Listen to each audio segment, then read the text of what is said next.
আর dear viewer, যারা ভিডিওটা দেখছেন, আমি একটা কথা বলি, সেটা হলো যে আপনার যদি কোনো কারণে দেখেন যে শুক্রাণুর কোয়ালিটি খারাপ হয়ে গেছে, কি করবেন?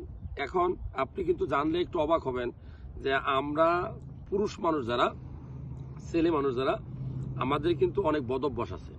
যেমন হস্তমৈথুন করি আমরা অনেকেই, অনেক সময় লম্বা সময় ধরে বছর পর বছর সিগারেট খাই, অনেকেই অ্যালকোহল মদ পান করে, অনেকে আছে ফাস্ট ফুড জাঙ্ক ফুড খাওয়ার অভ্যাস আছে।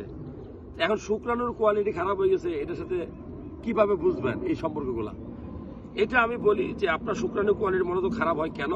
যে এই অভ্যাসগুলোর কারণে, ঠিকমতো ঘুম না গেলে, ওজন আপনার অতিরিক্ত বাড়লে, হ্যাঁ, খারাপ হয়েছে কিভাবে বুঝবেন?